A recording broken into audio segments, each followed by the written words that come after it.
पहले यहाँ का सबसे बड़ा आश्चर्य देखने गए पटवा की हवेलियाँ। 18वीं सदी में शहर के प्रसिद्ध व्यापारी सेठ पटवा ने अपने 5 पुत्रों के लिए इन हवेलियों का निर्माण कराया था। लेखिका बताती है कि हम लोग सबसे पहले यहाँ पटवा हवेली देखने गए।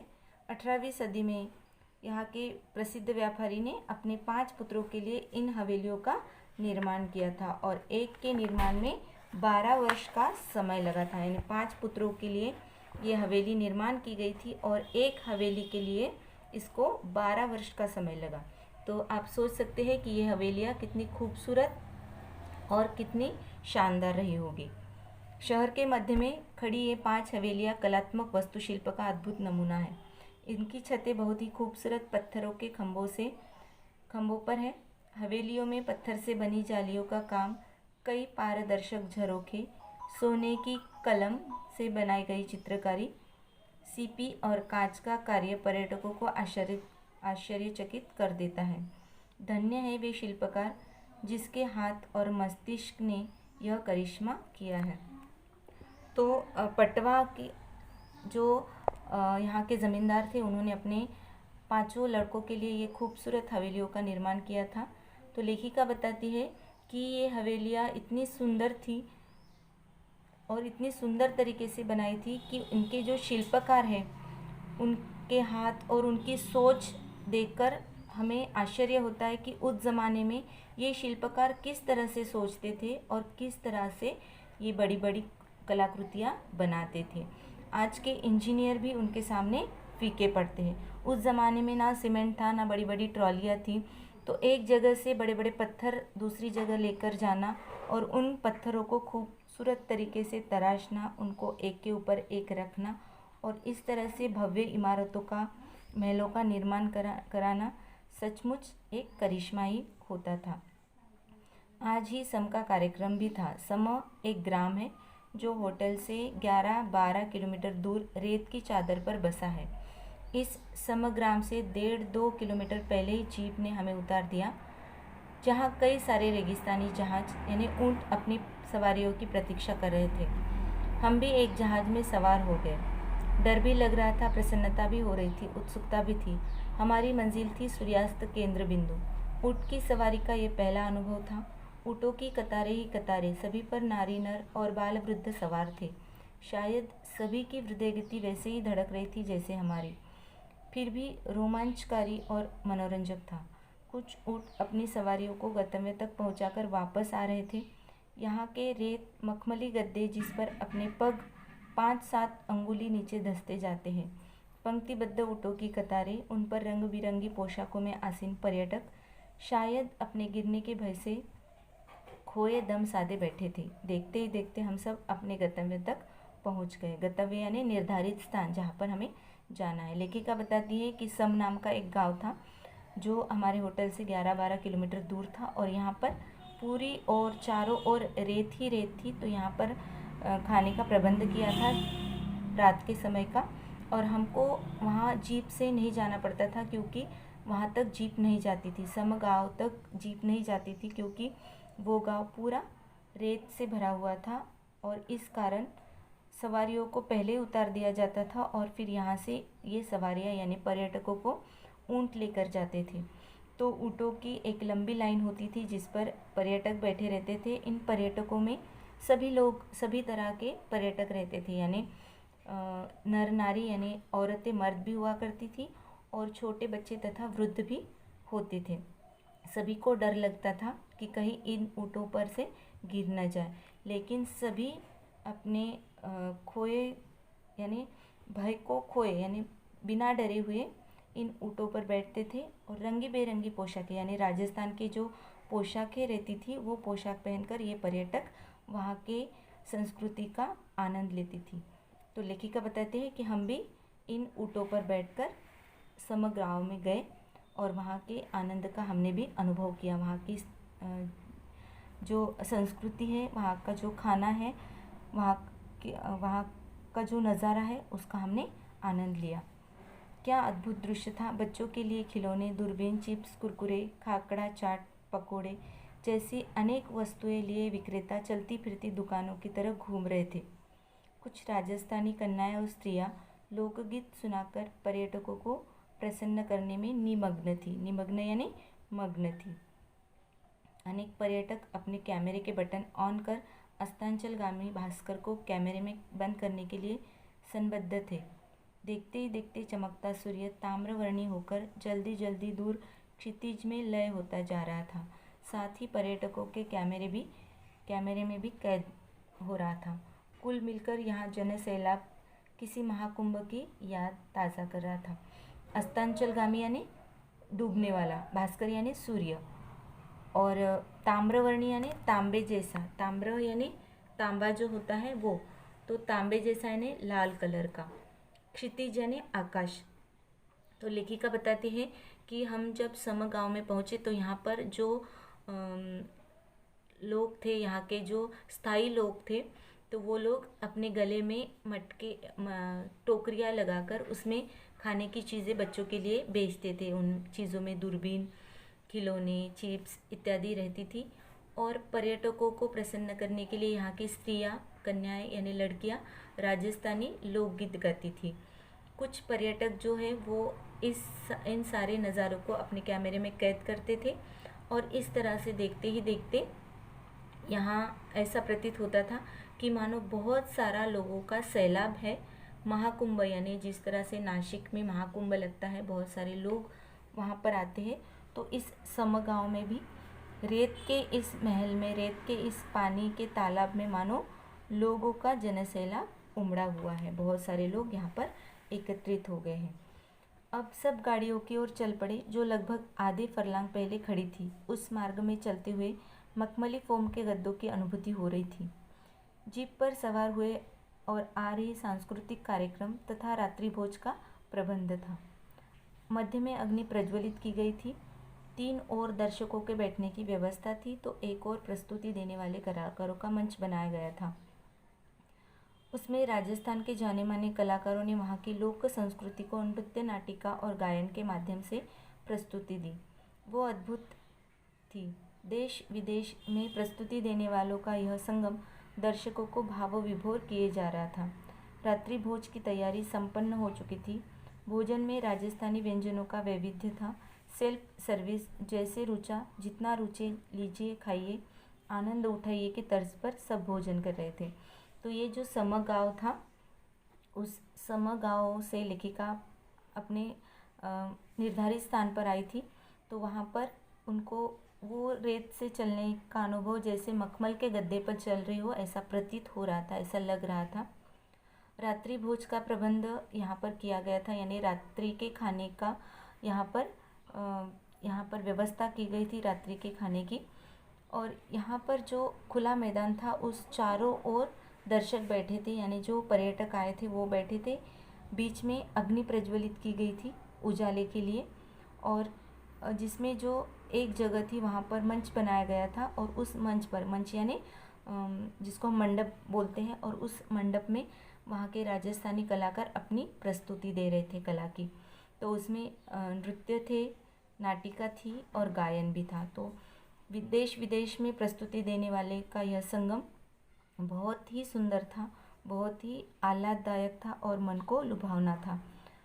लेखिका बताती है कि रात्रि के भोज की तैयारी संपन्न हो चुकी थी और भोजन में राजस्थानी व्यंजन, राजस्थानी स्वाद के व्यंजन यहाँ पर रखे थे। और यहाँ पर कोई परोस नहीं रहा था, जिसको जितना लेना है उतना लीजिए, यानी सेल्फ सर्विस थी। जो चाहिए वो लीजिए, उस तर्ज पर यहाँ पर खाने की व्यवस्था की गई थी।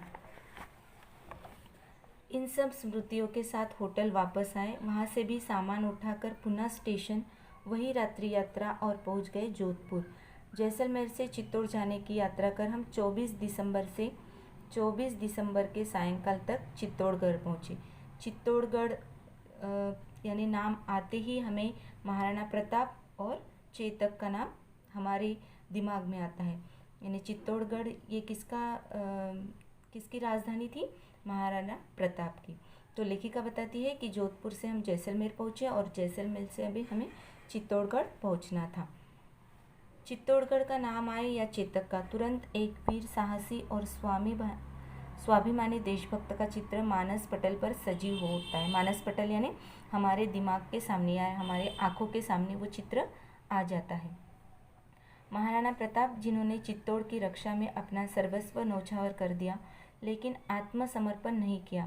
भले ही महलों को त्याग कर जंगल में शरण लेनी पड़ी, बच्चों और परिवार को भूखा रखना पड़ा, विशाल धरती शैया और खुली नील गगन चादर रहा, पर हार नहीं मानी। ऐसे ही एक और देशभक्त और स्वामी भक्त की याद ताज़ा हो जाती है, भामा शाह, जिसने अपनी सारी पूंजी अपने स्वामी सम्राट राणा प्रताप के चरणों में अति विनम्र भाव से रख दी। इसी शहर में मीरा जैसी कृष्ण भक्ति की यादें जुड़ी हुई है। तो चित्तौड़गढ़ में महाराणा प्रताप, उनका घोड़ा जो स्वामी भक्त घोड़ा था चेतक, तथा उनका जो स्वामी भक्त नौकर जिसको हम बोलते हैं वो भामा शाह भी यहीं चित्तौड़गढ़ में हुए थे। तो चित्तौड़गढ़ में इन सभी लोगों की स्मृतियाँ देखने को हमें मिली। महाराणा प्रताप का जो महल था वो भी यहाँ पर हमें देखने को मिला। इसके साथ ही भामा शाह जो थे महाराणा प्रताप के स्वामी भक्त सेवक, उनका भी स्मारक यहाँ पर था। उन्होंने अपने स्वामी के लिए सारी पूंजी यानी उनकी जो जमा पूंजी थी या उनका महल, उनके पास जितनी भी संपत्ति थी वो उन्होंने महाराणा प्रताप के लिए त्याग दी थी। वो महाराणा प्रताप के साथ जंगलों में गए थे उनके साथ। महाराणा प्रताप ने अपना राज्य यानी चित्तौड़ छोड़ दिया था और वो जंगलों में अपने परिवार के साथ रहते थे। उस जंगलों में वे भूखे रहे, उन्होंने वहाँ के जंगलों में यानी अपना समय बिताया।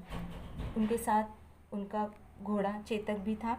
तो इस तरह से चित्तौड़ में ये सारी यादें हमें देखने को मिली। इन सारे लोगों के जो महल थे या इन सारे लोगों के बारे में जो भी यहाँ पर चीज़ें थी वो देखने को मिली। चित्तौड़ का एक और नाम प्रसिद्ध है मीरा के लिए, यानी कृष्ण भक्त मीरा के लिए भी चित्तौड़ जाना जाता है। तो लेखिका बताती है कि इसी शहर ने मीरा जैसी कृष्ण भक्त भी दी है। यह छोटा सा शहर है, लेकिन इसके कण कण में वीरता, त्याग और भक्तिभाव भरा दिखता है। यहाँ के बाशिंदों की सहजता, बाशिंदे यानी नौकर या जो स्वामी भक्त होते हैं वो, सरलता और भाईचारा देखकर सहज ही यहाँ के महापुरुषों के गुणों की अभिव्यक्ति हो जाती है, जो इन्हें विरासत में मिले प्रतीत होते हैं। विरासत यानी जिसको हम बोलते हैं कि परंपरा से या अपने पूर्वजों से मिली हुई चीज़ें। तो यहाँ की जो विरासत है वो अपने पूर्वजों से, एक पूर्वजों से दूसरे को मिली हुई चीज़ें अपने आप ही स्थानांतरित होती है। दर्शनीय स्थलों में एक विशाल दुर्ग है, जिसके विषय में कहा जाता है कि गढ़ों में गढ़ चित्तौड़गढ़, बाकी सब गढ़ैया। इस गढ़ के अंदर मीरा मंदिर, विजय स्तंभ, गौमुखी कुंड, कालिका मंदिर, पद्मिनी महल, जौहर कुंड, कुंभा महल, जैन मंदिर, श्री महाराणा म्यूजियम जैसे अनेक दर्शनीय स्थल हैं। यानी दर्शनीय स्थलों में एक विशाल दुर्ग है। दुर्ग यानी किला। तो इस किले में बहुत सारे मंदिर है, बहुत सारे लोगों के बारे में यहाँ पर म्यूज़ियम जैसा बनाया गया है। दर्शनीय स्थल है यह विशाल दुर्ग, और यहाँ पर बहुत सारी चीज़ें एक ही मंदिर में एक ही स्थान पर देखने को मिलती है। तो यहाँ पर मीरा महल है, विजय स्तंभ, गौमुखी कुंड यानी गाय के समान मुख वाला कुंड, बहुत सारी मंदिरें, पद्मिनी महल, रानी पद्मिनी जो थी उनका महल, जौहर कुंड यानी जहाँ पर रानियाँ स्वयं को अग्नि के हवाले कर देती थी, ऐसे कुंड। तो बहुत सारी ऐसे दर्शनीय स्थल यहाँ पर इस विशाल दुर्ग में स्थित है। जैन मंदिर में सभी 24 तीर्थंकरों की प्रतिमाएं भी यहाँ पर स्थापित की गई है। सभी प्रतिमाएं श्वेत संगमरवर के आकर्षक पत्थर से निर्मित है। संगमरवरी पत्थर जो होता है, श्वेत यानी सफ़ेद, तो सफ़ेद पत्थरों से निर्मित यानी निर्माण की गई 24 तीर्थंकरों की प्रतिमा जैन मंदिर में तीर्थंकरों की प्रतिमा यहाँ पर स्थापित की गई है। स्थापित यानी बिठाई गई है। पश्चिम की ओर बना रामपोल ही किले का मुख्य प्रवेश द्वार है। जैन मंदिर के सामने ही बड़े गेट में विजय स्तंभ है, जो महाराणा कुंभ द्वारा मलवा के सुल्तान और गुजरात के सुल्तान के संयुक्त आक्रमण की साहसिक विजय के रूप में बनाया गया है। लेखिका बताती है कि ये सारे दुर्ग का एक किला है, मुख्य प्रवेश द्वार है, और वो उस प्रवेश द्वार का नाम है रामपोल। तो जैन मंदिर के सामने ही एक बड़ा गेट भी है और उस गेट का नाम है विजय स्तंभ, या उस गेट के सामने ही है विजय स्तंभ, जो महाराणा कुंभा द्वारा बनाया गया था। आक्रामक के समय साहसिक विजय के रूप में बनाया गया था। यहाँ जौहर कुंड में रानी पद्मिनी और वीरांगनाओं की जौहर की कहानियाँ प्रतिबिंबित है, यानी यहाँ पर लिखी गई है। जौहर कुंड में रानी पद्मिनी या उनके जैसी बहुत सारी वीर रानियों की कहानी यहाँ पर चित्रित है, अंकित है। यहाँ के पार्क में भी महाराणा प्रताप की एक आकर्षक प्रतिमा चेतक पर स्थापित है। चेतक यानी महाराणा प्रताप का विश्वसनीय और बहुत ही स्वामी भक्त घोड़ा। तो यहाँ के पार्क में महाराणा प्रताप की एक प्रतिमा यानी मूर्ति चेतक के साथ स्थापित की गई है। राजस्थान के इन 3 शहरों की यात्रा में एक गीत के कुछ पंक्तियाँ याद दिला दी। यह देश है वीर जवानों का, अलबेलों का, मस्तानों का, इस देश का यारों क्या कहना, यह देश है धरती का गहना।